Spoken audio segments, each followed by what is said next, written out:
And they're away. What are we? We are 7:58.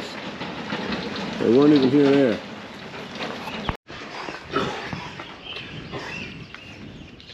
Well guys, there we go. First job of the day done. G'day, welcome back to the channel. That is our early lambing ewes. Scanned, pregnancy scanned. They have got, for every ewe in the mob, let's just have a wee look at the ticket here. We've got 5 dries. That's 2%, that's more than enough, but in that mob there are a few ewes that have got bad udders that we just let run through, so they're included in that. 41 singles, 149 twins, 46 triplets, and they scanned 198%, which means for every ewe in the mob there is basically 2 lambs on average inside them. That's, here I'll show you, there you go, there's that ticket. If anything, that is a wee bit higher than I would like. I'm not complaining though, that's not bad. That's not bad at all. There's always something exciting about cracking into the 200 club, and then it comes lambing time and you go, I want these triplets. It's all about these triplets, but that's a good number. The ewes are in pretty reasonable nick, considering they are the old girls and they were the light girls, and yeah. So anyway, I'm going to go have a coffee, and then while I'm doing that I'm going to call the vets, get some advice. I need a pour on. I need to make sure that pour on is going to work, and then I'm going to go get that. When I get back from the vets, I'm going to give them a depidine, which is an iodine supplement. It's probably marginal being too late for that, but we'll do it anyway because it's not ridiculously expensive and they're going to be in the race anyway. We're going to fill the races, we're going to go up with the depidine, come back down, and then from the outside we're going to go and do this pour on dip, which, like I've said, I don't like the stuff. It's horribly nasty, but right now it's an option that's going to work, so we'll get onto that. Righto guys, that took longer than expected to get ready, but we are ready. I've just given this first race, or 2 races, the depidine, so 1 dot single, 2 dot triplet, no mark twin, blue head, not going to bin one in this race, dry. So yeah, the depidine is just a peanut oil, I believe. Can't really show you the bottle because it's in that thing. There's my hand there. Got to warm it up at this time of year, and then that helps to keep it warm, otherwise it's real thick. But it says it's 25% organic iodine, whatever that means. I presume that means it's 24% iodine. The organic status doesn't really worry us too much. But yeah, the idea is, it's a bit like a pregnant woman taking iodine at the right stages of pregnancy. So it reduces goiter, ill thrift, whatever you call it, thyroid problems at birth for lambs. And I do suspect that quite a bit of our issue with mortality at lambing is from that or something similar, because we don't have a lot of lambs we can work with to save at lambing. We either have ewes and lambs, ewes that have lambs that get up and go, or we have ewes that have lambs that are either born dead or die very, very soon after birth. And of course we go around twice a day. When the weather gets really good, sunny, especially if it's windy, once a day, because you will upset everything. And the small handful you might save is less than what you're going to upset. So what I'm getting at is, if they're dying within 10 or 15 minutes of being born, which we suspect they are, there's nothing we can do at lambing about it. I'd love for there to be a bit more money in farming, so we could spend a bit more money trying to improve our mortality rates. I mean, we're national average. We're nothing great, we're nothing poor. But I think, like these girls just scanned 198% today. That's too high really for these girls. I would much rather work on improving the difference between our scanning and lambing percentage than I would trying to get scannings any higher. And this is sort of part of that, where we're trying to do something supplementing for iodine, which, I mean, it definitely will save some lambs, but how many we don't know. Does it pay? I'm not sure. We're going to do it anyway. But anyway, this stuff here is the pour-on. Now, I've used the pack with the straw. That lid's not on straight. That lid does that.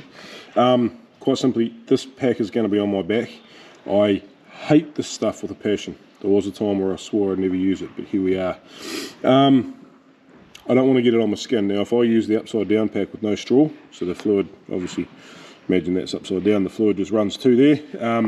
If that hose does get pulled off, which it shouldn't today, but if it did, I'm going to have that stuff running down the back, and I do not want that. When pour-on dip first came out, there were a few cases of farmers that got a lot on them and then got very crook. Now, we're not saying for sure that the pour-on dip caused that problem, but there's a pretty strong correlation there, and I'm not taking the risk. So, straw pack, sits up the other way. If the hose gets pulled off, I might get a couple of drops on me, but I'm not going to get half a litre on me. Anyway, let's have a go. Right, we'll pop you up there to start with. They're getting 30 mils per sheep. So the gun goes to 15 mils or 15.5. 30 is probably just enough, to be fair. But it's the old story, we're going to do this to the biggest sheep in the mob, which will be big. Here, so 2 squirts. I really don't want to have to get in here with them. I'm going to have to get in here with them, aren't I? This is not what I wanted to have to do. I need a hug away. Well, that's a lot. No.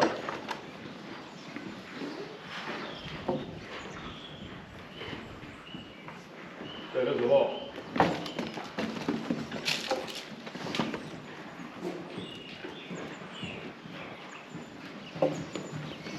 No. Go away.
Right, not sure exactly what I think of that. Gonna have to try and get my races tighter because I don't want to be in there with them when I'm doing that. And then that's an issue too, because then when you're doing your jabbing, you've got to have room to move through. But I think that's the lesser of two evils here. So we'll see how we go.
Well, there we go guys, we are done, or very nearly. Did you see it?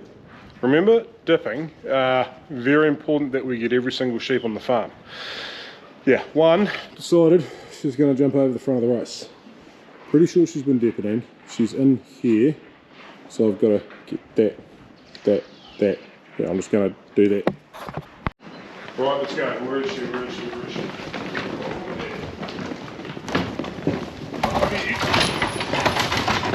Sorry guys, you're not going to get to see it, but we've got it. There we go, she'll run past you. All done. Beautiful. Right, that could not have been better timing because I have got a radio interview in hopefully about 10 minutes. Give me time to wash all this out. Righto girls, free to go. You won't see the yards again until pre-lamb, which will be 5 to 6 weeks away for you. Probably 6 weeks. There you go girls. Everything's got a purple back, which is good because it needs to. And the ones that were done on the other side of the race.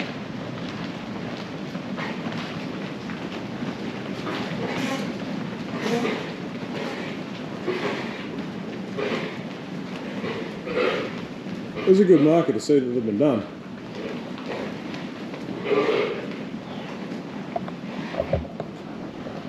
So there we go guys, that is the Earlies dealt with. Back to grass, living their best life for the next, well, for the rest of their lives I guess. Yeah, these ones there, not going to see much pressure.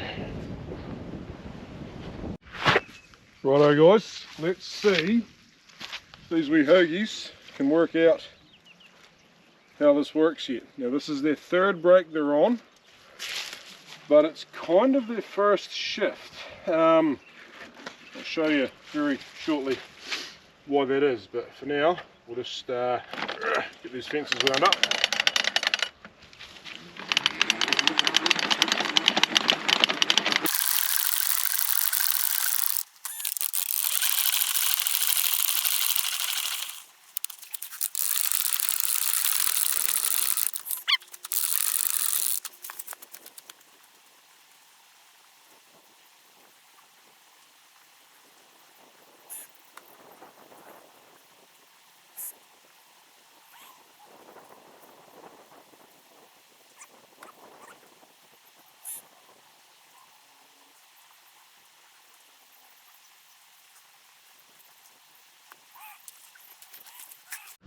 Here they go.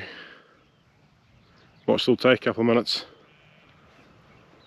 Don't worry, that's not a dead sheep. That is a bag from when we were weighing the Swedes the first time, and combination of factors, but my rep kind of forgot her scales, which was fine because I've got a set too, and then I couldn't find mine. Well, my mate couldn't find mine that drilled these, he was here too. Anyway, that's what that is. And those are my neighbour's sheep. And actually, to be fair, they're looking not bad. Here we go, here we go. Here we go. I worked it out. I was still wary. Oh, but there was a fence there that used to shock me. Yeah, there was, girls, but it's gone now.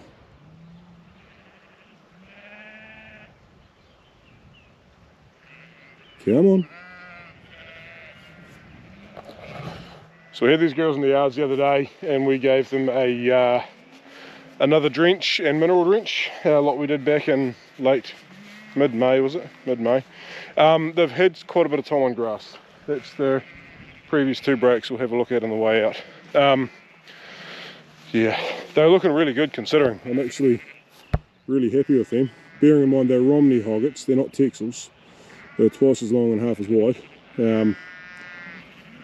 Yeah, I like them as sheep, they're a good sheep. But yeah, they don't look as plump and as round as a half Texel, but they're looking good, they're looking strong, they're looking healthy, and for the most part, looking very happy. But yeah, spent a lot of time on grass because it's been so wet. These are the worst mob on crop because they're young sheep and they run around like mad little buggers, which they are.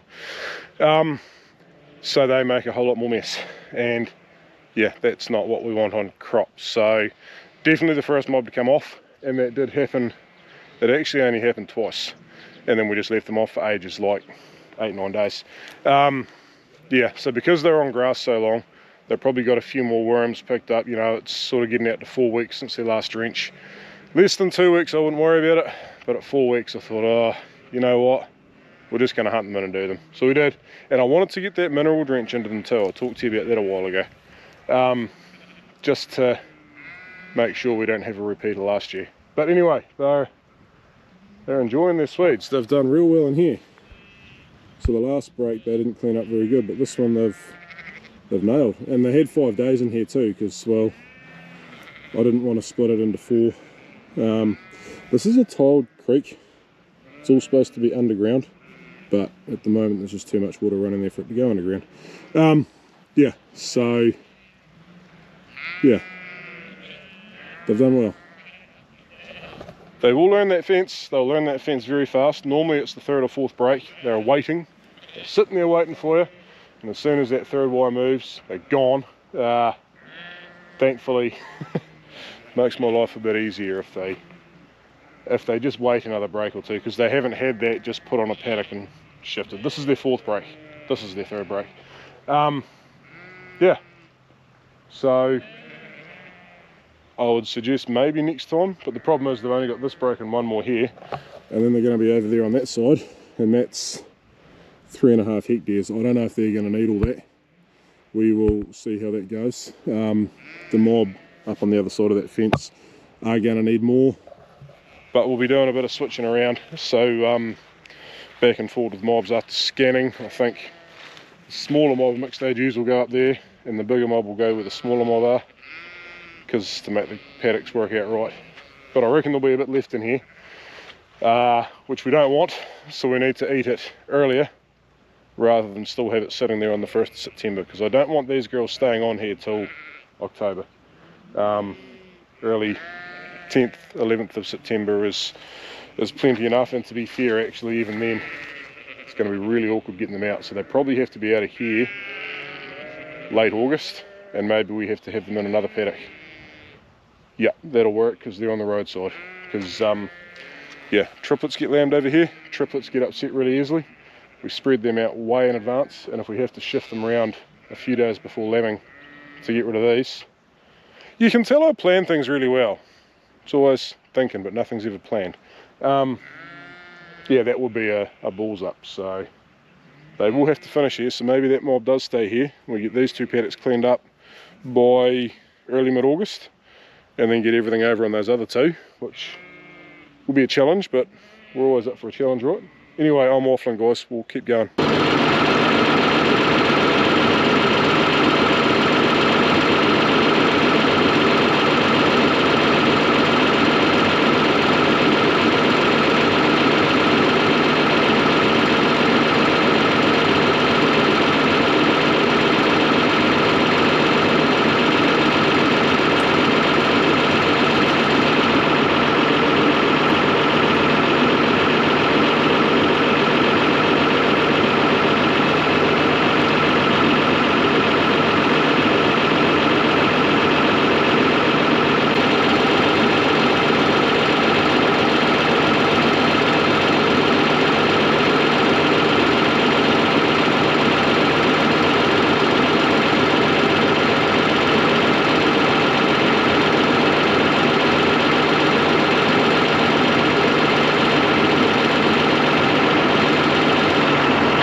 Oh, there's one of the afternoon's bales in.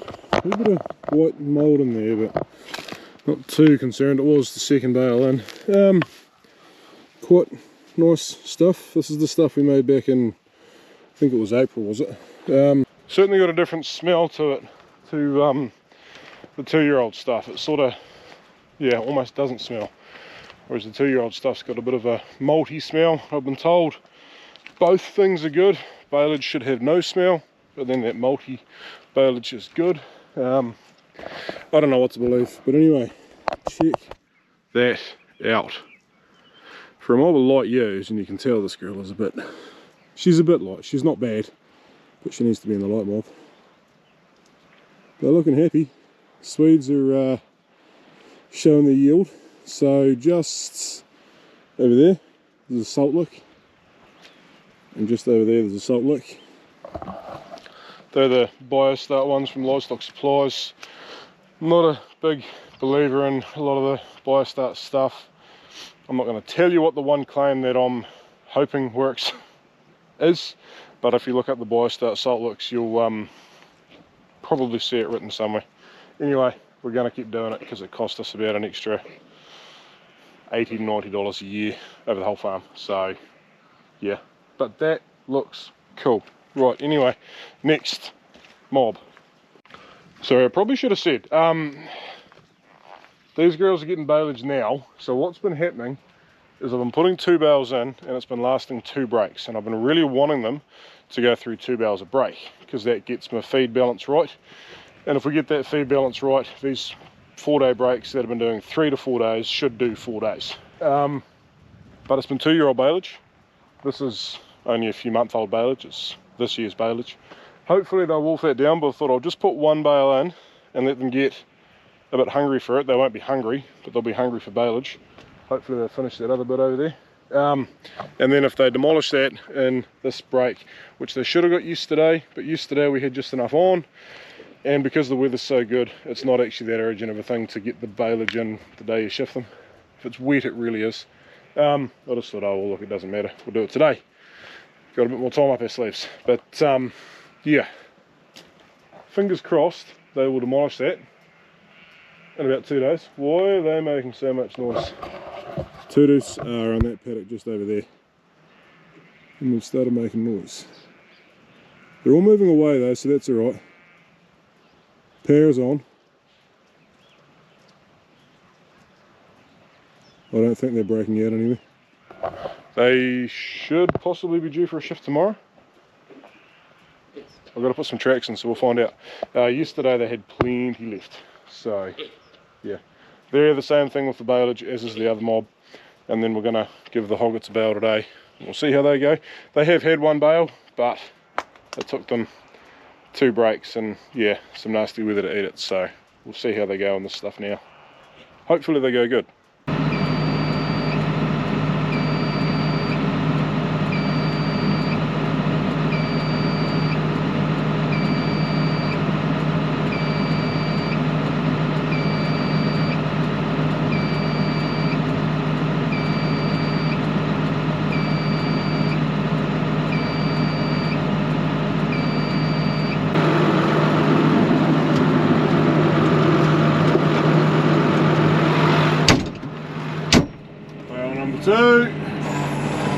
I'm pretty sure I'm going to come back and see this one gone tomorrow, if not almost completely gone. Same deal out here though, you can see the Swedes. These girls might be a bit further through. Yeah, not sure. Hopefully up there is a bit heavier in this paddock, because it sort of hasn't quite been eating as it should have. It's been not far off, but yeah, not quite. Yeah, so we'll see how we go. If we can get them eating 2 bales a break, then I reckon we'll be not far off, but we'll see how over there goes. Hopefully after scanning. We've still got this one, 1, 2.5 breaks left after this one. So what have I got? Hopefully the 2 or 3 days here, let's say 2 days, then 3, 6, 8. So let's say they've got 10 days left here. It's the 24th today. Yeah, we probably won't be scanning on the 4th. We might be, but probably won't be far off either. And there we are. Hoggets have got their baleage as well. So that is us done for the day. Time to go home and have a wee whiskey and soda, I think. Good on you guys.